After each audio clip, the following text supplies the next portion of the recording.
사실 뭐 미리수를 정하고 넣는다기보다 기존의 이제 환자분의 골격 구조, 즉 이제 콧등뼈랑 콧등에 있는 연골의 모양에 맞춰서 부족한 부분을 채우는 형태가 되는 거기 때문에 몇 미리가 딱 들어가야 된다는 거는 없지만, 저희가 보통은 카빙이라고 해서 수술 중에 기본형의 보형물을 깎아서 쓴 경우도 있고 또는 3D 프린트를 만들어서 하는 경우도 있고 하는데, 해보면 뭐 그 둘의 큰 차이는 없는데 비용 차이가 많이 나는 부분이 좀 있죠. 그래서 어쨌든 카빙이라고 해서 이제 깎아서 하는 형태의 보형물을 쓰면 충분한데, 많이 쓰는 미리수라는 거는 보통 평균적으로는 3, 4, 5mm, 여자들의 경우.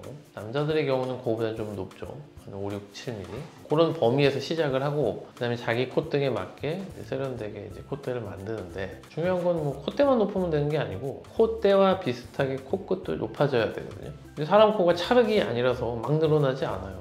그러니까 늘어나는 한계가 있는데, 사실은 코끝 표현이 잘 돼야 코가 예쁜 거기 때문에 일단 코끝을 충분히 예쁘게 잘 늘여놓으면 거기에 이제 들어갈 만한 보형물의 여유가 생겨서 그게 이제 얼마 넣을 건지를 결정하게 되죠.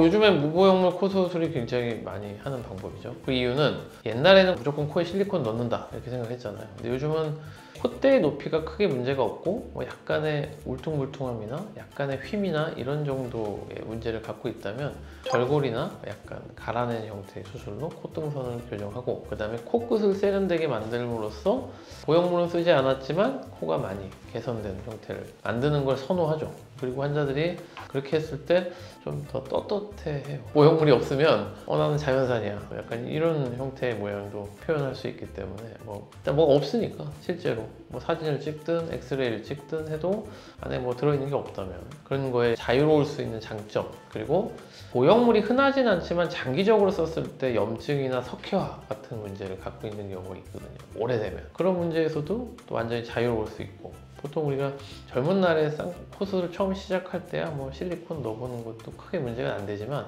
되게 실리콘을 오래 갖고 계시다가 재수술 할 때 주로 많이 하시는 게 보형물 제거를 하면서 코끝 모양을 교정하는 무보형물 수술을 많이 하게 되죠.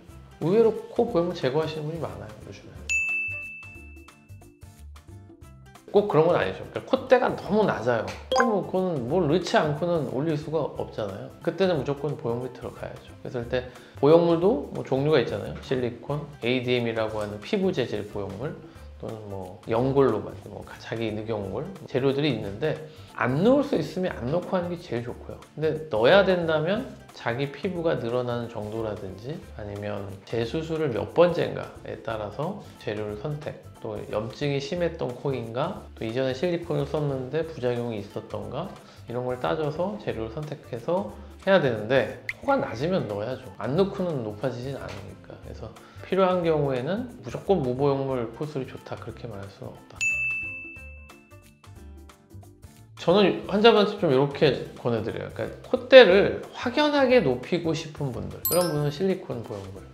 대신에 선제 조건은 환자 피부가 너무 얇거나 비쳐 보이는 형태의 맑은 형태의 피부는 안 되고요. 그 다음에 나는 보형물 높이를 많이 높일 건 아니고 자연스럽게 높아도 되고 코끝 모양만 좀 세련되게 바꾸고 싶어요, 이러면 이제 ADM 재질의 피부 보형물 쓰시면 괜찮죠. 근데 그 ADM이라는 게 흡수가 약간 있을 수 있기 때문에 높은 콧대를 원하시면 그건 실리콘을 하시는 게 보형물의 높이가 잘 유지되니까.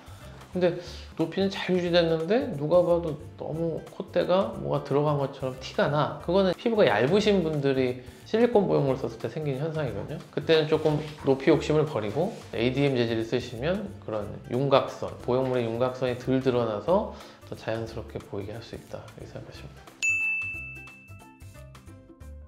흔하게 필요하죠. 우리는 절골은 흔하게 매부리가 심하다 그래서 절골을 한다고 생각을 하지만, 사실 우리가 일상에서 만나는 많은 코들의 모양 중에 꼭 매부리가 심하진 않아도 휘어 있거나 또는 그 베이스가 넓거나, 전체적인 코는 괜찮은데 뭐 부분적으로 돌기가 형성돼 있거나 이런 경우가 많이 있거든요.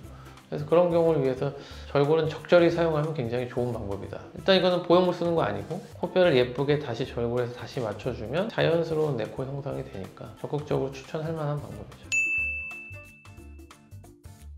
경우에 따라 다른 것 같아요. 단순 콧대 높임 그리고 코끝 모양 조작을 조금만 해도 되는 경우, 그런 경우는 이제 비개방으로 하시면 되고, 일단 뭐 재수술이거나 코 모양을 많이 바꿔야 되는 경우는 일단 수술 시야가 확보되는 게 필요하니까 개방형을 추천을 하죠. 저희 병원은 사실 재수술이나 제거 수술이나 이런 경우가 많기 때문에 저희 병원에서 비율은 개방형 수술을 더 많이 하죠. 그리고 처음 하는 수술이라도 코 모양을 많이 바꿔야 될 때, 이때는 뭐 개방형을 하는 경우가 많아서 저희 병원이 좀 어려운 케이스들이 많이 오는 것 같아요. 그래서 개방형이 더 많아요.